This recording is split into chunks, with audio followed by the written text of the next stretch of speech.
Hi friends, welcome again to my channel. तो आज के वीडियो में हम देखेंगे what is concurrent execution of transactions. Okay, तो जैसे कि मैं बताया, जो हमारा डेटाबेस है वो क्या है, सेंट्रलाइज डेटाबेस है। Okay, so it is usually happens कि एक टाइम पर हमारा जो डेटाबेस है उसको नंबर ऑफ ट्रांजैक्शंस क्या कर सकती है, एक्सेस कर सकती है। Okay, there may be thousand, there may be 10,000 of transactions that can be performed on a database at a time. Okay, तो इस एग्जीक्यूशन को हम बोल देते हैं concurrent execution of transaction, that means simultaneous. Okay, तो वो ट्रांजैक्शंस कैसे रन करते हैं, साइमल्टेनियसली हमारे डेटाबेस पर क्या कर रही हैं, रन करते हैं। तो इस एग्जीक्यूशन को हम बोल देते हैं yes, this is a concurrent execution of transactions. Okay, now if we talk about its definition, in a database system when multiple transactions, as I told you, run simultaneously concurrently is known as the concurrent execution of those transactions. तो अगर जो हमारी transactions हैं उनको किसी और के लिए वेट नहीं करना पड़ रहा है, किसी दूसरी ट्रांजैक्शन के कंप्लीट होने के लिए वेट नहीं करना पड़ रहा है, कोई भी ट्रांजैक्शन कभी भी स्टार्ट हो सकती है और कभी भी मूव कर सकती है, ठीक है। तो इसके हमारे पास बोथ एडवांटेजेस आ जाते हैं। ओके, तो सबसे पहला एडवांटेज हमारे पास क्या आ जाता है, द फर्स्ट एडवांटेज क्या आ जाता है, जो हमारा वेटिंग टाइम है वो रिड्यूस हो रहा है। ओके, किसी भी ट्रांजेक्शन का वेटिंग टाइम रिड्यूस हो रहा है, रिड्यूस वेटिंग टाइम। ओके, क्योंकि क्या हो रहा है, किसी भी ट्रांजैक्शन को दूसरी ट्रांजैक्शन के लिए ज़्यादा टाइम तक वेट नहीं करना पड़ रहा है। Okay, so this is a first advantage. Now second advantage क्या है हमारी जो कॉन्करेंट एग्जीक्यूशन की, that is improved output. Okay, it is what, improved output. Now what is the meaning of this output over here? Okay, so it says over here that कि जो हमारी transaction है, वो जो हमारी नंबर ऑफ ट्रांजैक्शंस हैं एक particular time पर, वो उनकी जो एवरेज ट्रांजैक्शंस है वो क्या हो रही हैं, वो इंक्रीज हो रही हैं। ओके, पहले क्या होता था, एक टाइम पर एक transaction, then at the second time एक ट्रांजैक्शन कंप्लीट होती थी, लाइक दैट। बट अब क्या हो रहा है, एक पर्टिकुलर टाइम पर there are more than one transaction जो क्या हो रही हैं, रन हो रही है और कंप्लीट हो रही है। दैट मीन्स जो हमारी थॉटपुट है, that means average number of transactions हैं किसी पर्टिकुलर टाइम पर, वो क्या हो रही हैं, इम्प्रूव हो रही हैं। Okay, so this is a second advantage of this concurrent execution. Now basically जो हमारी कॉन्करेंट एग्जीक्यूशन है, इसका आइडिया कैसे इंट्रोड्यूस हुआ था, जैसे कि हमने अपने प्रीवियस वीडियो ट्यूटोरियल्स में समझा है, the transactions have 4 properties: atomicity, concurrency, isolation and durability. उसमें हमने आइसोलेशन प्रॉपर्टी में ये समझा था कि हमें एक ऐसा इन्वायरमेंट क्रिएट करना पड़ता है कि जितने भी यूज़र्स हैं वो ट्रांजेक्शन्स को परफॉर्म कर रहे हैं, उन्हें ऐसा ना लगे कि yes they some other user also who is also performing its transaction. Okay, तो इस जो हमारे प्रॉपर्टी को ध्यान में रखते हुए हमारी जो कॉन्करेंट एग्जीक्यूशन को क्या किया गया था, इंट्रोड्यूस किया था, सो दैट अगर एक यूज़र लेट्स से एक ट्रांजेक्शन T1 परफॉर्म कर रहा है, तो जब दूसरे यूज़र को कोई transaction let's say T2 perform करनी है, तो वो कॉन्टीन्यूसली कर सके, उसको वेट ना करना पड़े कि यस पहले T1 कंप्लीट करेगा फिर आप स्टार्ट करना। Okay, so this is the main motive of introducing this concept of concurrent execution. Now although जो हमारी कॉन्करेंट एग्जीक्यूशन है, इसके हमारे पास वेरियस एडवांटेजेस हैं, जैसे वेटिंग टाइम रिड्यूस हो रहा है, हमारी आउटपुट इम्प्रूव हो रही है, बट इसी के साथ साथ हमारे पास कुछ डिसएडवांटेजेस भी हैं जो कॉन्करेंट एग्जीक्यूशन है। तो ये जो डिसएडवांटेजेस हमारी कॉन्करेंट एग्जीक्यूशन के, they are very important. Okay, and जो ये डिसएडवांटेजेस हैं ये बहुत डेंजरस भी हैं हमारे डेटाबेसेस के लिए। नाउ लेट्स सी कौन कौन से ड्रॉबैक्स हैं हमारी इस कॉन्करेंट एग्जीक्यूशन के कारण क्रिएट हो सकते हैं हमारे डेटाबेस में। ओके, तो सबसे पहले जो प्रॉब्लम आती है उसको हम बोलते हैं lost update problem. Okay, lost update problem. जो हमारी सेकेंड प्रॉब्लम है वो होती है, it is uncommitted read problem. Okay, our third problem is unrepeatable read.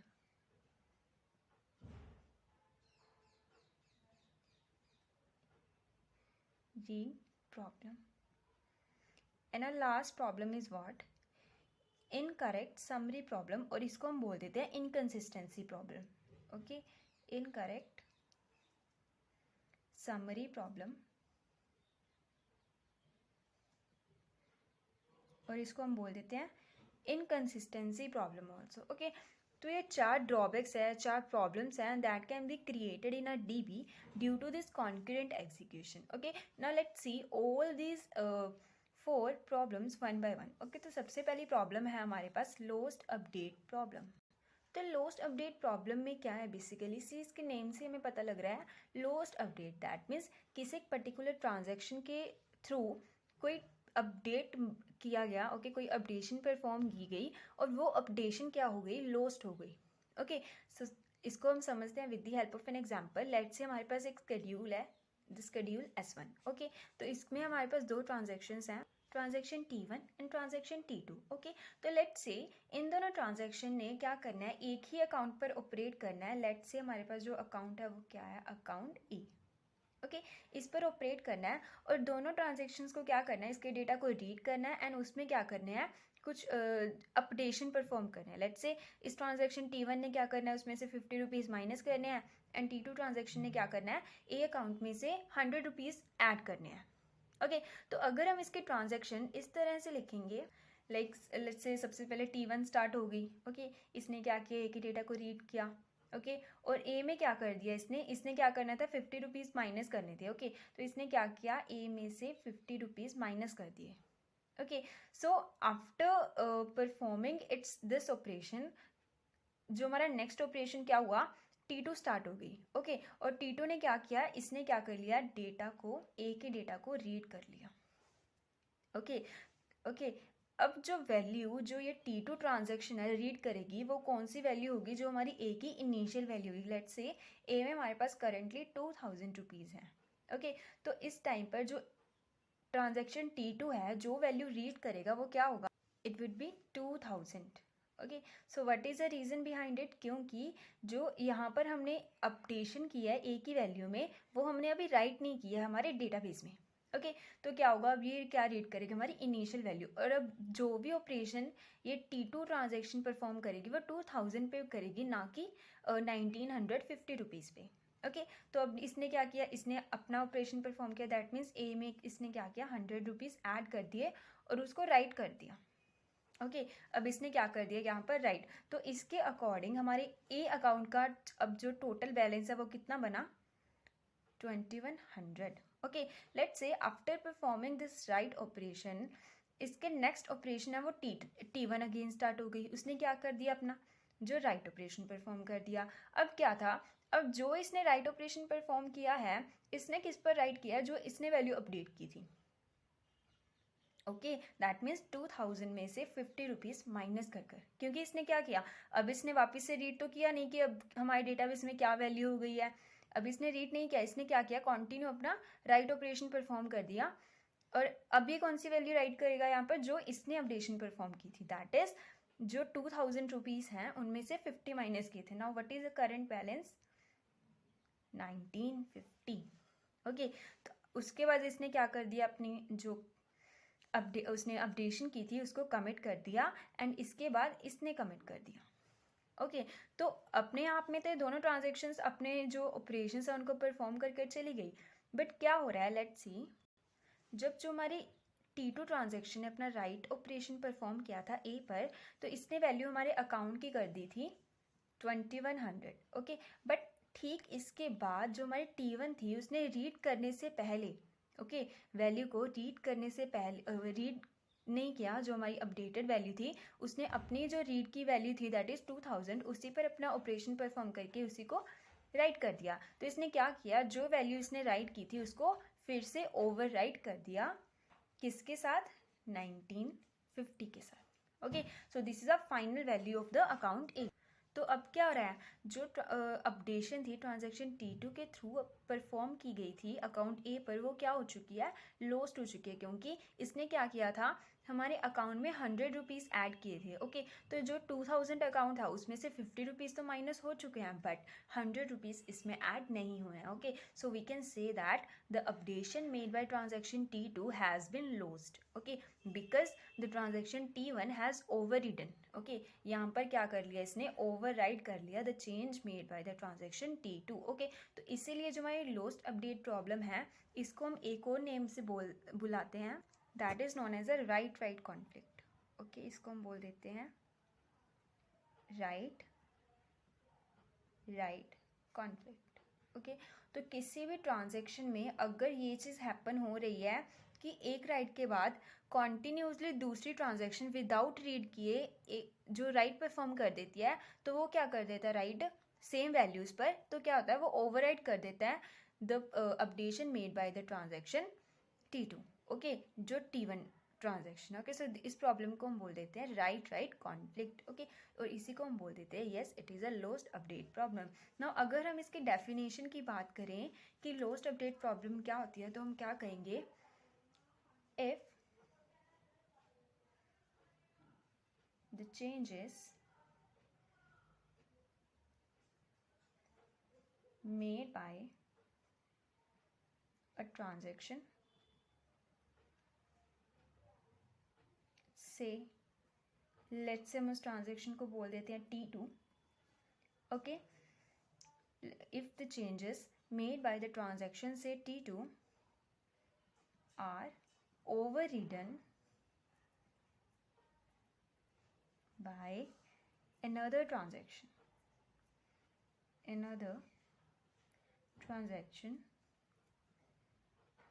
let's say transaction T1, okay, then it will cause the updates done by T2 to be lost. Okay, so this is a simple definition okay of lost update problem. Okay, तो lost update problem क्या होती है, अगर the changes made by one transactions are overridden by another transaction, then we can say that the previous transaction has lost its updates. Okay, so this is a lost update problem.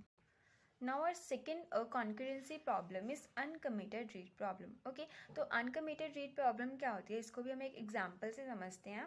Okay, let's say हमारे पास एक schedule है, उसमें हमारे पास दो transactions हैं, हम same transactions ले लेते हैं T1 एंड T2. ओके, तो T1 ट्रांजेक्शन क्या कर रही है, ये भी अकाउंट ए पर परफॉर्म कर रही है, ये भी अकाउंट ए पर ऑपरेशन को परफॉर्म कर रही है. Okay, so let's say T1 ने क्या किया, ए की डेटा को रीड किया.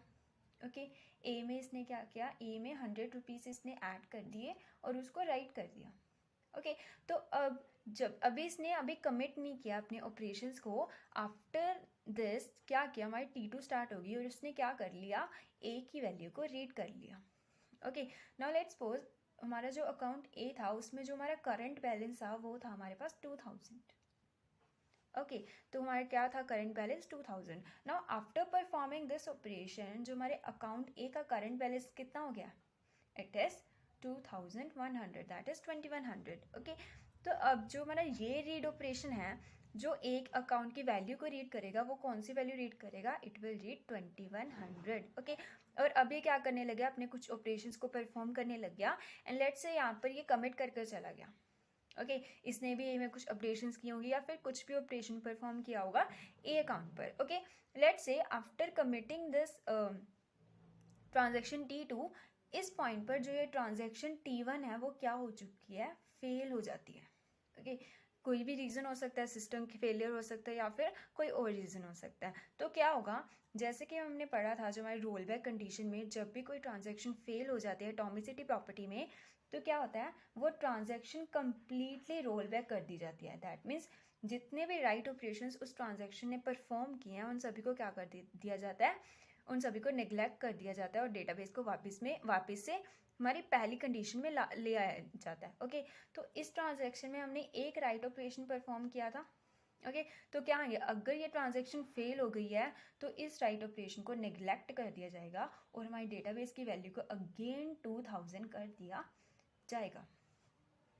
राइट, तो सबसे पहले हमारी वैल्यू 2000 थी, देन उसके बाद लेट्स से 2100 हुई और अब फिर से हमारी वैल्यू क्या हो गई, 2000. ओके, तो क्या होगा, द रीड दैट इज, अब इस ट्रांजेक्शन ने लेट्स से ये पता करना था अकाउंट ए में कितने पैसे हैं. ओके, कितने मनी है. Okay, the statement of account A. तो क्या होगा, ये वैल्यू, इसने कौन सी वैल्यू रीड की थी, द अपडेटेड वैल्यू जो हमारी T1 ट्रांजेक्शन ने की थी, दैट इज 2100. तो इसने क्या कर लिया, रॉन्ग वैल्यू को रीड कर लिया.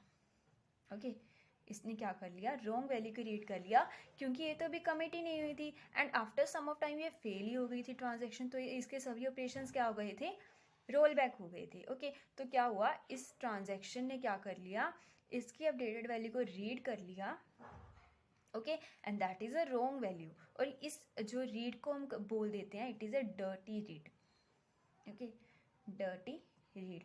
जब कोई ट्रांजैक्शन किसी और ट्रांजैक्शन की अपडेटेड वैल्यू को रीड कर ले और वो वैल्यू अभी तक कमिट भी ना हुई हो तो उसको हम बोल देते हैं डर्टी रीड। ओके, तो ये क्या हुई हमारी अनकमिटेड रीड प्रॉब्लम। ओके, हमने क्या कर लिया, जो हमारी अपडेटेड वैल्यू को रीड कर लिया जो कि अभी कमिट भी नहीं हो, that means uncommitted read problem. तो ये प्रॉब्लम भी हमारे डेटाबेस में इनकन्सिस्टेंसी क्रिएट कर देती है। ओके, और इस प्रॉब्लम को हम बोल देते हैं right read conflict. Okay, right read conflict. तो अगर किसी भी ट्रांजैक्शन में ऐसा कॉन्फ्लिक्ट क्रिएट हो रहा है कि राइट करने के बाद सीधा कोई और ट्रांजैक्शन उसी वैल्यू को रीड कर रही है विदाउट इट्स कमिटिंग, तो क्या हो सकता है, may be uncommitted read problem occur हो सकती है। Okay, so this is also the dangerous problem that can cause our database into the inconsistent state. Okay, so this is our uncommitted read problem. Now if we talk about the definition of uncommitted read problem, तो हम कहेंगे if a transaction say, okay, here हम यहाँ पर से क्यों लिख रहे हैं, हम लेट से एक ट्रांजैक्शन को लेट कर रहे हैं, तो हमने ट्रांजैक्शन लेट कर ली। लेट से हमारे पास ट्रांजैक्शन T2 है। ओके, दैट इज ये वाली transaction has read a value previously updated by another transaction से T1। ओके, तो यहाँ पर हमने ले ली से let's say T1 transaction. Okay, so we can say which is not still committed. Okay, जो कि अभी कमिट नहीं हुई है उस वैल्यू को रीड कर ले, which is still not committed. Okay, so we can say that the read done by T2 on T1 is dirty read.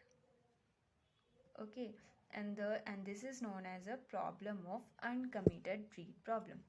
Okay, so this is a definition of uncommitted read problem with this example. Okay, so this is our second problem of concurrency, that is uncommitted read problem. Now let's see a third problem.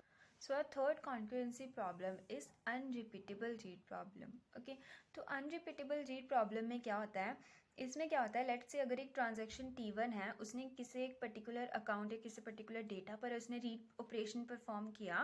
Okay, तो उसको जो value उस time पर मिलेगी and let से after some time फिर से उसने रीड करना चाहा, उसको एक डिफरेंट वैल्यू मिलेगी। ओके, दैट मीन्स ऐसा रीड जो रिपीट नहीं हो रहा है, उसको सेकेंड टाइम रीड करने में कुछ डिफरेंट वैल्यू मिल रही है, पहले कुछ डिफरेंट वैल्यू मिल रही थी। Okay, so this is known as a unrepeatable read problem. Now let us see with the help of an example. Let say हमारे पास सेम वही स्केड्यूल है, उसमें दो ट्रांजेक्शन है T1 and T2 transactions. Okay, तो एक ट्रांजेक्शन T1 है, उसने क्या किया, एक अकाउंट A है सेम, अब हम B अकाउंट ले लेते हैं। चलो, लेट से अकाउंट B है। ओके, उसमें हमारे पास क्या वैल्यू है, 1000 रुपीज़ है। ठीक है, तो क्या किया, जो हमारा T1 है उसने क्या किया, इसके अकाउंट की वैल्यू को लेट से रीड करना चाहा। Now it will read a value that is 1000। Okay, तो उसके बाद ये क्या करने लगी, ये कोई और ऑपरेशंस हमारे अकाउंट ए में परफॉर्म करने लगी, कोई और डेटा को रीड करने लगी। Okay, and so on. Meanwhile क्या हुआ, ट्रांजैक्शन T2 आई, उसने क्या किया, ए की वैल्यू को रीड किया, जो सॉरी बी अकाउंट है यहाँ पे, B account. Okay, I was confuse because अब तक मैं ए अकाउंट को ही यूज़ कर रही थी, तो यहाँ पर भी मैंने ए ही लिख दिया, but no, the account is changed. यहाँ पर अकाउंट है हमारे पास बी। ओके, और इसने क्या किया, बी में क्या कर दिया, 100 रुपीज़ को ऐड कर दिया और उसको राइट कर कमिट कर चली गई। ओके, तो अब आफ्टर राइटिंग द वैल्यू, जो हमारी ए की वैल्यू क्या हो गई, बी की वैल्यू, सॉरी, बी की वैल्यू क्या होगी हमारे पास, it is 1100। Right. Now let's say after performing it some of transaction T1 ने फिर से चाहा कि I want to again read the value of B account. Okay, so इसने फिर से क्या किया, बी अकाउंट पर रीड ऑपरेशन इसने परफॉर्म किया। Okay, but now what will happen, it will get a different value that is 1100। तो क्या हो रहा है, this is N unrepeatable read problem. That means जो रीड रिपीट नहीं हो रहा है, वो सेकेंड टाइम जब रीड कर रहा है उसको डिफरेंट वैल्यू मिल रही है।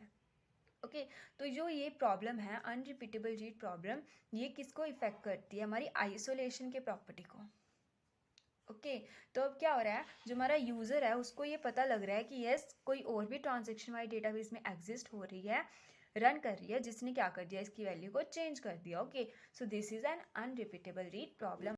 तो रियल टाइम में भी हमें जो हमारी अनरिपीटेबल रीड प्रॉब्लम्स देखने को मिलती हैं। लेट्स से अगर हम कोई चीज़ ऑनलाइन बुक कर रहे हैं, लेट्स से हम ऑनलाइन टिकट बुक कर रहे हैं, तो हमने जो हमारी टिकट अवेलेबल टिकट्स का हमने पेज ओपन किया, तो हमें लेट्स से स्टार्टिंग में हमें कोई 10,000 टिकट्स जो है अवेलेबल हैं उसका ऑप्शन मिला। ओके, तो आफ्टर सम टाइम हमने लेट्स से कोई और काम में हम लग गए, तो आफ्टर सम टाइम हम फिर से उस पेज को ओपन करेंगे, तो हमें जो टिकट्स हैं उनके जो नंबर काउंटिंग है उसमें कुछ चेंजेस मिलेंगे। ओके, वो कम हो चुकी होंगी। दैट मीन्स क्या हो रहा है, they are various users. Okay, online ticket booking तो कोई भी कर सकता है, तो हमें पता लग रहा है कि येस जो हमारी वैल्यू है वो चेंज हो रही है, क्योंकि they are more than one users that are here for booking the tickets. Okay, तो ये जो हमारी अनरिपीटेबल रीड प्रॉब्लम्स हैं, ये कहीं रियल टाइम वर्ल्ड में भी हम इसके कहीं एग्जाम्पल्स देख सकते हैं। Okay, so this is a unrepeatable read problem and it affects our isolation property. Okay, so if we talk about the definition of this unrepeatable read problem, so its definition would be, let's say, okay, if a transaction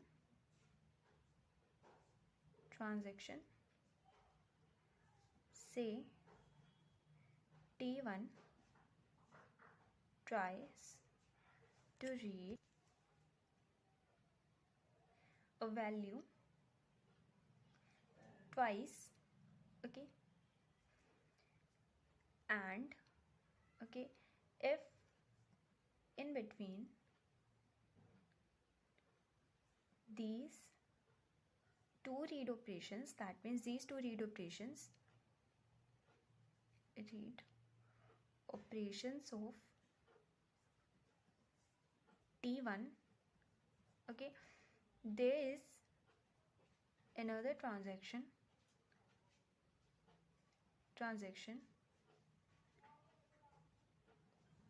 say T2 comes and makes updations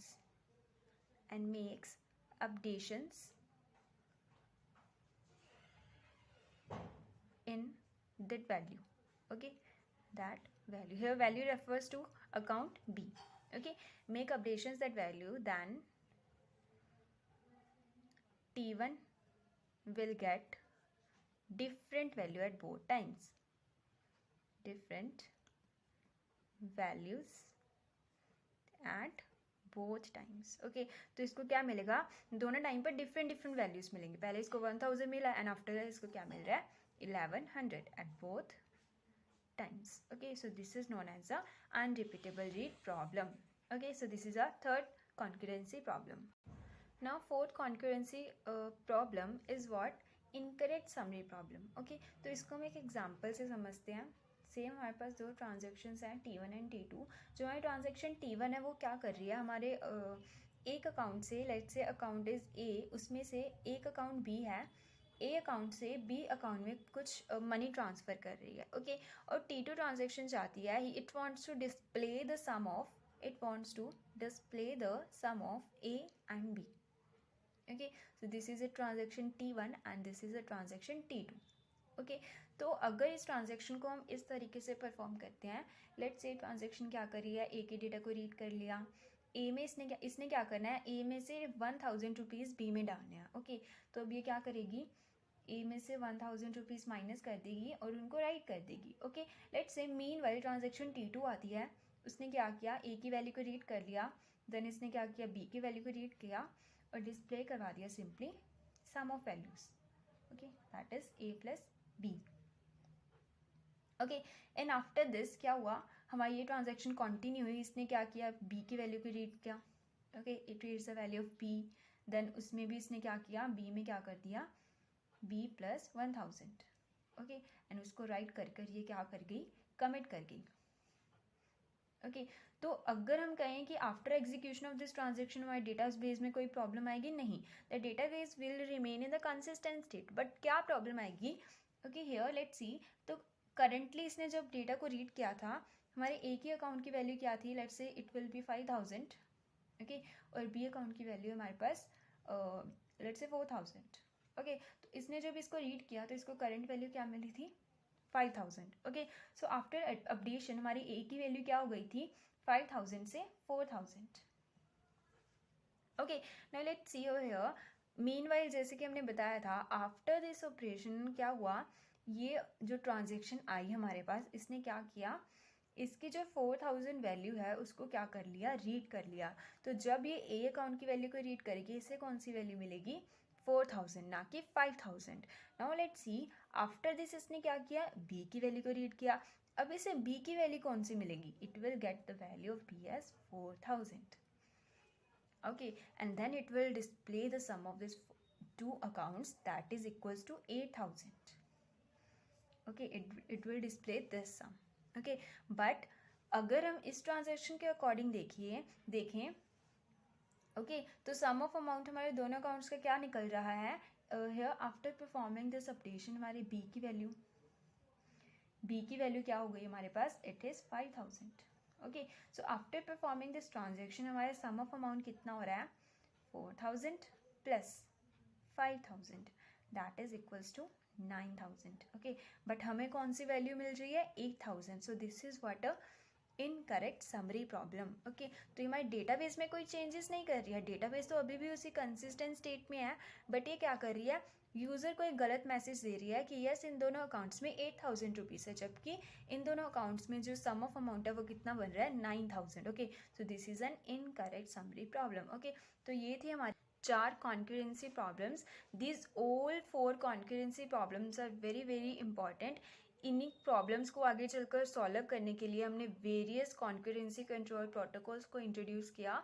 इसको मैंने पहले आपको इसीलिए समझाया because आगे चलकर हम various topics पढ़ेंगे लाइक सीरियलाइजेबिलिटी, रिकवरेबिलिटी। उन सभी टॉपिक्स में जो ये कॉन्फ्लिक्ट्स हैं, हमने 3 कॉन्फ्लिक्ट्स पढ़े हैं, right right conflict, read write conflict and right read conflict. तो इन सभी कॉन्फ्लिक्ट्स का आगे चलकर हमें बहुत यूज़ होगा, ओके। तो इसलिए मैंने ये वीडियो आपके लिए पहले बनाई है।